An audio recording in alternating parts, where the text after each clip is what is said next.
রিনা আহমেদ একগাদা আদেশ দিল। তার চোখ গড়িয়ে অশ্রু পড়ছে। ভাবতেও অবাক লাগছে যে এই মেয়েটিকে সে হয়তো আর কাছে পাবে না। নীলা চোখ মুছিয়ে পা বাড়ালো। রিনা আহমেদের দিকে তাকিয়ে মনে মনে বলল, চিন্তা করো না ফুপি, তোমাকে আমি পরিবারের সাথে মিলাবই। নিহিলা হাঁটতে হাঁটতে পিছু ফিরে তাকালো। এই মানুষগুলো তার দ্বিতীয় পরিবার ছিল, অচেনা দেশের পরিবার। নিহিলা ঝাপসা দৃষ্টিতে তাদের হাত নাড়িয়ে বিদায় দিল। নিহিলাকে যতক্ষণ পর্যন্ত দেখা যায় ততক্ষণ তাকিয়ে রইল ওরা। অরিন আহানের মন খারাপ। রিনা আহমেদেরও চোখ মুছে বসা থেকে উঠে দাঁড়ালেন। এবার ফিরতে হবে। বাসায় শুধু শফিক আহমেদ আছেন। রাহান আজ বাইরে থেকে ফিরবে। ছেলেটাকে কিছু ভালো মন্দ খেতে দিতে হবে। রিনা আহমেদ অরিন আহানকে ডাক দিতেই অরিন আহান না করল। আর একটু থাকি, নিহিলার ফ্লাইটের প্লেনটা অন্তত দেখি শেষবারের মতো। নীলা সবকিছু শেষ করে প্লেনে নিজের সিটে এগিয়ে বসে পড়ল। ভাগ্য ভালো জানালার পাশে সিট পড়েছে। অন্য সময় হলে খুশি লাগতো, কিন্তু আজ লাগছে না। আজ যেন ভেতরে ভেতরে রক্তক্ষরণ হচ্ছে। এতদিন একটা আশা ছিল, কিন্তু আজ সেটাও আর নেই। একেবারের জন্য মিলিয়ে গেল। নীলার হুট করে কান্না চলে আসলো। কান্নার মাঝে হেসকে উঠতেই আশেপাশের মানুষগুলো তার দিকে অদ্ভুত দৃষ্টিতে ফিরে তাকালো। নীলা লজ্জায় অস্বস্তি ঘিরে ধরতে সে মাথা নিচু করে ফেলল। মানুষগুলো একবার দৃষ্টি দিয়েই তারপর ফিরিয়ে নিয়েছে। নিহিলা জানালার বাইরে দৃষ্টি দিল। ক্ষণে ক্ষণে হেসকে উঠছে। সে মুখ চেপে নীরবে অশ্রু বিসর্জন দিচ্ছে। জীবন কি অদ্ভুত। 4 বছর আগে যখন এই দেশে আসবে তখন কান্না এসেছিল সেই পরিবারের জন্য, আর এখন কান্না এসেছে এই পরিবারের জন্য। অথচ 4 বছর আগে এই মানুষগুলোর প্রতি কোনো মায়াই ছিল না, না ছিল কারো প্রতি টান। প্লেন ছেড়ে দিয়েছে, ধীরে ধীরে এগিয়ে যাচ্ছে। যখনই আকাশে উড়াল দিল তখনই কান্না আর আটকে রাখতে পারল না। কান্নার সাথে সাথে বুক চিরে তপ্ত শ্বাস বেরিয়ে এলো। আজ থেকে সব আশা বেরিয়ে গেল। সব শেষ। দ্বিতীয়বারের মতো অনুভূতিটা এই দেশ ছাড়ার সাথে সাথেই বিসর্জন দিল। কিন্তু নিহিলা যদি জানতো, মুদ্রার এই পিঠটা যদি দেখতো, তবে পরিস্থিতি অন্তত ভিন্ন হতো। মুখে হাসি রেখেই যেতে পারত। রাহান দ্রুত দৌড়ে এয়ারপোর্টে এগিয়ে এলো। রিনা আহমেদরা এগিয়ে সামনে আসতেই আহান ডাক দিল। মা, এটা রাহান ব্রো না? আহানের কথা শুনে অরিন আর রিনা আহমেদ দুজনেই তাকালো। হ্যাঁ, রাহান এগিয়ে আসে।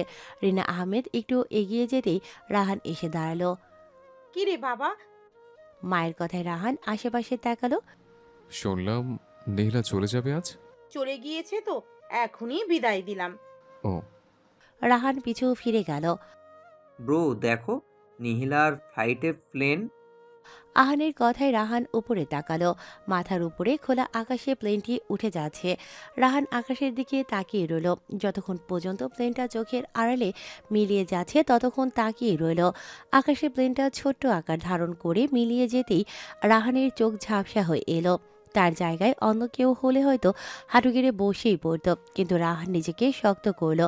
তার বসতে বেশি দেরি হয়ে গেছে। সে কেন আগে অনুভূতিটার সাথে পরিচিত হয়নি? তাহলে হয়তো আজ পরিস্থিতি অন্যরকম হতো। অরিন আহান দুজনেই ভাইয়ের দিকে তাকালো। তারা বেশ বুঝতে পারলো তাদের ভাইয়ের কষ্ট হচ্ছে, কিন্তু দেখাচ্ছে না। তাদের খারাপ লাগলো। ওদের চোখ দেখে রিনা আহমেদ তাকালেন। তিনি এগিয়ে রাহানের কাঁধে হাত রাখতেই রাহানের ধ্যান ফিরে এলো। সে পিছু ফিরল। তো এভাবে দৌড়ে এলি আর বাইরে থেকে কখন ফিরলি? এমনি নিতে এলাম। আহান তো আছেই ড্রাইভিং করার জন্য, তুই এত জার্নি করে আসতে গেলি কেন? এ সবে মাত্র বাইরে থেকে এলি, বাসায় বিশ্রাম নিতি। নিতে এসেছি বলে দুঃখ পাচ্ছ যে? বলি রাহান গাড়ির দিকে এগিয়ে গেল। ড্রাইভিং সিটে বসতে নিতেই আহান ডাক দিল। ব্রো তুমি অন্য সিটে বসো, ড্রাইভ আমি করব। আহানের কথায় রাহান কিছু না বলে সরে গিয়ে ড্রাইভিং এর পাশের সিটটাতে বসল। রাহান জানালার বাইরে দৃষ্টি দিল। তার কিছুই হুট করে ভালো লাগছে না। বুকের ভেতর কোথাও যেন চিনচিনে ব্যথা অনুভব করছে। তার এমন কেন লাগছে? বাবার মুখ থেকে নিহিলা চলে যাচ্ছে শুনে সে কেন দৌড়ে এলো? কেন নিহিলাকে একটা পলক দেখার জন্য এত জার্নির পরেও আবারও এখানেই চলে আসলো? তার এমন বাজে অনুভূতি কেন হচ্ছে? তাহলে কি নিহিলা চলে গেছে তাই? কিন্তু তার সাথে নিহিলার কিসের সম্পর্ক? এমন তো না যে সে অনেক ঘনিষ্ঠ সম্পর্ক ছিল। তবে এই অনুভূতির নাম কি? নীলা চাদর গায়ে ভালো মতো জড়িয়ে ব্যালকনিতে দাঁড়ালো। শীত শীত লাগছে, কিন্তু তারই আবহাওয়াটা ভীষণ করে ভালো লাগছে। রিহি নিহিলার রুমে ঢুকলো। রুম অন্ধকার। রাতের খাবার খাওয়ার জন্যই ডাকতে এসেছে সে। সে ব্যালকনির দিকে এগিয়ে গেল। নিহিলাকে অন্ধকারে অন্যমনস্কভাবে দাঁড়িয়ে থাকতে দেখে রিহি পাশে দাঁড়ালো। নিহিলা অনুভব করলেও রিহি এসে দাঁড়িয়েছে, কিন্তু কিছুই বলল না। রিহি এক পলক নিহিলার দিকে তাকিয়ে বাইরে দৃষ্টি দিল। কি হয়েছে তোর? কি হবে? নিহিলা বাইরের দিক থেকে দৃষ্টি না সরিয়ে শান্ত স্বরেই বলল। তোকে এমন কেন লাগছে? নিহিলা একটা দীর্ঘশ্বাস ফেলল। ভেবেছিল ওই দেশ ছাড়ার সাথে সাথে দ্বিতীয় অনুভূতি বিসর্জন দিয়েছিল, কিন্তু না, এদেশে এসে তার আরও খারাপ লাগছে। বুকে গভীরভাবে চিনচিনে ব্যথা অনুভব হচ্ছে। নিহিলা নিজেকে শান্ত করার চেষ্টা করল। ইমন ভাইয়ের সাথে কথা হয়েছে? ইমনের কথা বলতেই রিহি মাথা নিচু করে ফেলল। নিহিলা অন্ধকারেও বুঝতে পারল রিহির মুখশ্রী লজ্জায় লাল হয়ে গেছে। রিহি হ্যাঁ সূচক মাথা নাড়ল। নিহিলা রিহির দিকে তাকালো। কেমন অদ্ভুত সুন্দর দেখাচ্ছে মেয়েটাকে। প্রেমে পড়লে বুঝি এমনই লাগে। রিহির জন্য খারাপ লাগলো। নিহিলা মলিন শ্বাস ফেলে বাইরের দিকে দৃষ্টি দিল। রিহি নিহিলার দিকে তাকালো। ঘরে আলো জ্বলছে না, কিন্তু বাহির থেকে টুকটাক আলো এসে ব্যালকনিতে পড়ছে। পূর্ণিমার তির্যক আলো এসে সোজা নিহিলার মুখের উপর পড়ছে। রিহি তাকালো। নিহিলার চেহারা অগোছালো, শান্ত, নির্জীব। এমন নির্জীব দেখাচ্ছে কেন তোকে? নিহিলা হাসার চেষ্টা করলো। অনেকদিন পরে দেখেছিস তাই এমন লাগছে। রিহি জবাব দিল না, নিহিলার দিকে তাকিয়ে রইল। ওকে অরিন কিছু হলেও বলেছে। ও জানে নিহিলা এসব ভেতর থেকে সরিয়ে দিতে চাচ্ছে, তাই কাউকে না বলেই নিজেই কষ্ট পাচ্ছে। আচ্ছা, সাফাত ভাইরা এখানে থাকে না? আসার পর একবারও দেখলাম না। নিহিলার কথায় রিহি তাকালো। সে জানে নিহিলা কথা ঘোরাচ্ছে, কিন্তু এটাও তো তার জন্য কষ্টকর। রিহি জবাব দিতে দেরি হতে দেখে নিহিলা হাসল। ভাবিস না, কষ্ট থেকে জিজ্ঞেস করেছি। আমি ভুলে গিয়েছি এসব। মাঝখানে 4 বছর কেটে গেছে। তোর কি মনে হয় আমি এখন হিসেবেই পড়ে আছি? নিহিলার কথায় রিহি মলিন শ্বাস ফেলল। সাফাত ভাই আর আগের সাফাত ভাই নাই রে নিহি। বড় বাবা আলাদা করে দেওয়ার 3 মাসের মাথায় ওদের ডিভোর্স হয়ে গেছে। এখন সাফাত ভাই একা থাকে, বাড়িতেও আসে না। ভাইয়ের সাথে কথা দূরের কথা, চোখের দেখা দেখছি আজ থেকে 2 বছর আগে। পরিবারের সাথেও তেমন একটা কথা হয় না, ওখানেই আসে না। জানি না আমার ভাইটা কেমন আছে। আমার মাঝে মাঝে কি মনে হয় জানিস? নিহিলা থমকালো। এত কিছু হয়ে যাবে সে সেটাও কোনোদিনও কল্পনাতেও আনেনি। সে নিজেকে শান্ত করে রিহির জবাব দিল। কি মনে হয়? আমার মনে হয় সাফাত ভাই বিয়ের নতুন বছরেই অনুশোচনায় দগ্ধ হয়েছিল, কারণ মিলি মেয়েটা ভাইকে হাত করেছিল শুধুমাত্র সম্পদের জন্য। ভাই একমাত্র ছেলে ছিল, এদিকে ব্যবসা ছিল। সব কিছু জেনে বুঝেই ভাইয়ের সাথে সম্পর্ক করেছিল, কিন্তু আমার বোকা ভাইটা বুঝতেও পারেনি যে কোনটা হীরা আর কোনটা নকল। দরজা ধাক্কানোর শব্দে রিহি থমকালো। দরজার ওপাশ থেকে রেহেনা বেগমের কণ্ঠ শোনা যাচ্ছে। রিহির খেয়াল হলো। এই দেখ, আমাকে রাতে খাওয়ার জন্য তোকে ডাকতে পাঠিয়েছে, আর আমিও গল্পে লেগে গিয়েছি, একদম মাথা থেকে বেড়ে গেছে। আয় চল। নিহিলা রিহির সাথে পা বাড়ালো। খাওয়া শেষ করে আমান শেখ উঠতে যাবেন, তখনই নিহিলা বড় বাবার দিকে তাকালো। বড় বাবা, একটা কথা বলি। আমান শেখ টিস্যুতে হাত মুছতে মুছতে নিহিলার দিকে তাকিয়ে হাসলেন। একটা কোনো, যতটা ইচ্ছে বলো, অনুমতি নেওয়ার কি আছে? নিহিলা নিজেকে শান্ত করে প্রস্তুত করলেন। তুমি সাফাত ভাইকে মেনে নিয়েছিলে, যদিও বা চাপে পড়ে, কিন্তু ফুপিকে কেন মেনে নাওনি? এটা কৈফিয়ত না, শুধু জিজ্ঞেস করছি। যদি শাস্তির কথা বলো, তবে পরিবার ছাড়া এতগুলো বছর উনি বাইরে আছেন, এটা ওনার জন্য অনেক বড় শাস্তি। ওনাকে দেখতাম প্রায় সময় মন খারাপ করে থাকতেন। আদরের বোনের সাথে যোগাযোগ না রেখে শুধু তুমি কষ্ট পাচ্ছ যে তা না, ফুপিও কষ্ট পাচ্ছে অনেক।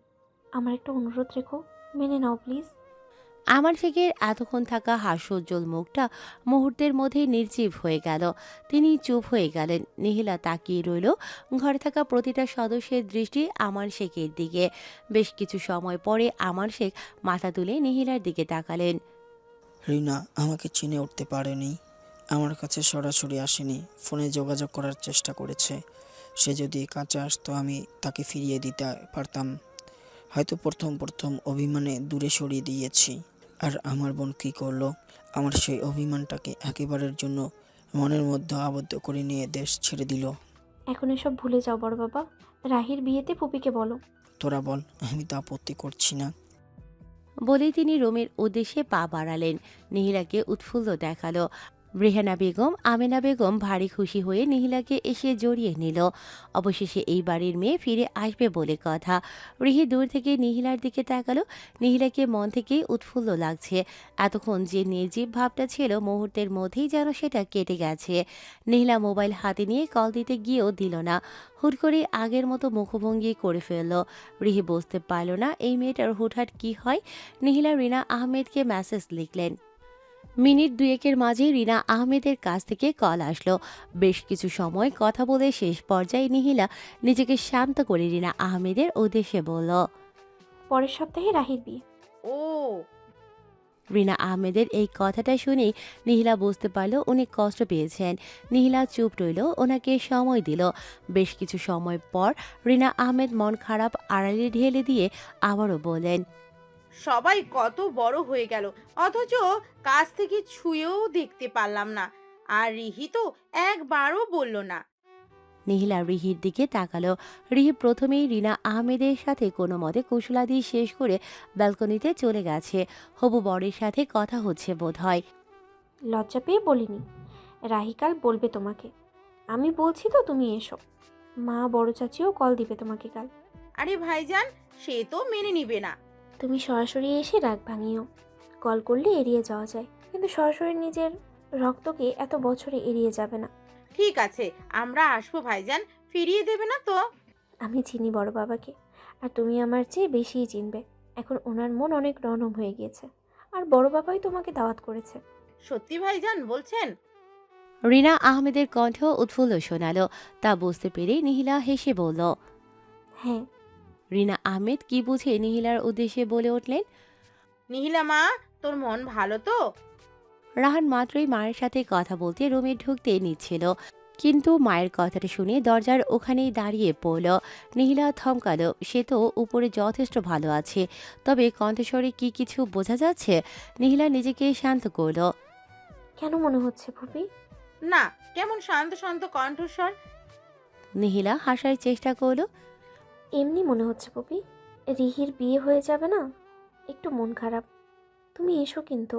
রাখছি আমি, পরে আবার কথা হবে ফুপি। আসসালামু আলাইকুম। বলে নিহিলা রিনা আহমেদ কিছু বলার পূর্বেই তাড়াহুড়ো করে কলটা কেটে দিল। রাহান রিনা আহমেদকে না দেখার মতো আগের ন্যায় দরজা আস্তে করে লক করে পিছু ফিরে আসলো। মন থেকে সে দুমড়ে মুচড়ে যাচ্ছে, কিন্তু কাউকে বোঝাতেই পারছে না। দুদিন কেটে গেল। আজ রিনা আহমেদরা আসবেন। যেহেতু আর দুদিন পরে বিয়ে, সেহেতু তারা সবাই ব্যস্ত। তাই রিনা আহমেদকে নিয়ে আসার দায়িত্ব পড়েছে রিহি ও নিহিলার ওপরে। নিহিলা গাড়ি থেকে নেমে এদিক ওদিক তাকালো। একটু এগিয়ে যেতেই ওদের চোখে পড়ল। ওই তো অরিন আহানদের দেখা যাচ্ছে। নিহিলা ওদের আশেপাশে চারদিকে উকি দিল, কিন্তু কাঙ্ক্ষিত মানুষটিকে দেখতে পেল না। মনকে এত বুঝিয়েও শান্ত রাখতে পারছে না। বারে বারে যে কোনো কারণে মন আবারও উতলা হয়ে উঠছে। অরিন আহান এসে দাঁড়ালো। নিহিলা সবার সাথে কুশলাদি বিনিময় করল। প্রথমবারের মতো নিজের পরিবারের সাথে মিলবেন বলে রিনা আহমেদের মুখের হাসি যেন সরছেই না। তিনি এসে নিহিলাকে জড়িয়ে নিলেন। ফুপি, এমন করে বলো না। রিনা আহমেদের কথার প্রেক্ষিতে অরিন আহানও তাল মেলালো। আসলে তোমার জন্য আমরা আমাদের পরিবারকে চোখের দেখা দেখব। আহানও তাল মেলালো। আসলেই আই থিঙ্ক এই দেখাটার মধ্যে শুভ কিছুই হবে। বলতেই অরিন তার দিক থেকে চোখ রাঙিয়ে তাকাতেই আহান চুপ হয়ে গেল। বারে, আমিও তো খুশি তোমাদের সাথে আবার দেখা হচ্ছে বলে। এবার আসো, গাড়িতে ওঠো, বড় বাবা অপেক্ষা করছেন। বলতেই তারা সবাই গাড়িতে উঠে পড়তে নিহিলা উঠতে নিল। সে গাড়ির দরজা খুলে ভেতরে ঢোকার আগেই পেছনে আরেকবার তাকালো। তার মনে হচ্ছে মানুষটা আসবে, এসে রিনা আহমেদের দিকে তাকাবে। রিনা আহমেদ জিজ্ঞেস করবেন, কিরে, তোরা এতক্ষণ লাগলো কেন? জবাবে মানুষটা শীতল কণ্ঠে জানাবে, এই তো সবকিছু সেটিং করতে আটকে পড়েছিলাম। অরিনের ডাকে নিহিলা ভাবনা থেকে বেরিয়ে এলো। আসার পর থেকে নিহিলার এভাবে আশেপাশে তাকানো দেখে অরিন আহান দুজনেই কিছুটা হলেও বুঝতে পেরেছে। কিরে, গাড়িতে উঠে পড়। হ্যাঁ সূচক মাথা নেড়ে নিহিলা গাড়িতে উঠে বসলো। তার মন হুট করেই কেন জানি খারাপ হয়ে গেল, অথচ তার আরও খুশি হওয়ার কথা, কিন্তু সে খুশি হতে পারছে না কেন। বাড়িতে এসে রিনা আহমেদ আমান শেখকে সালাম করতেই তিনি বোনকে জড়িয়ে নিয়ে কেঁদে দিলেন। কেউ এটা কল্পনাও করেনি, রিনা আহমেদ নিজেও করেননি। তারপর আমান শেখ, অরিন আহান দুজনকে কাছে টেনে নিলেন। এতক্ষণে নিহিলার কাঙ্ক্ষিত প্রশ্নটি আমান শেখ করল। তোর বড় ছেলে কই? ভাইজান, ওর কাজ আছে তাই ফ্লাইটে একসাথে পড়েনি। 2 দিন পর হলেও আসতে বল। জি ভাইজান। নীলা হলুদ সবুজ মিশ্রণের শাড়ি পরেছে। যতই অন্য রঙগুলো সুন্দর লাগুক, গায়ে হলুদের জন্য এই রঙটি মানানসই লাগে। অরিনকেও পরিয়ে দিয়েছে। ও শুধু ঘুরে ফিরে নিজেকে দেখছে, কারণ প্রথমবারের মতো শাড়ি পরা। রিহিকে সবাই হলুদ লাগাচ্ছে। নিহিলা নিজেকে গুছিয়ে নিয়ে ডালা নিয়ে যাওয়ার সময় রিনা আহমেদ ডাক দিলেন। নিহি, ডালাটা আমাকে দে। তুই এই কফিটা একটু রাহানকে দিয়ে আয় তো মা, আমাকে ভাইজান ডাকছে। নীলা কফির কাপটা নিল। তার ইচ্ছে করছে না বারবার ওই মানুষটার সামনে পড়তে। অবশ্য আসার পর থেকে আরও একবারও দেখা হয়নি। নীলা সামনে যায়নি। এক কফির কাপটা দিতে গিয়ে যদি দেখা হয়ে যায়, কিন্তু মুখের ওপর জবাব দেয়া অভদ্রতা। সেজন্যই নিহিলা কাপটি অনিচ্ছা সত্ত্বেও হাতে নিল। রাহান ভাই দুপুরের পরপরই এসেছিলেন। উনিও আর রুম থেকে বের হননি।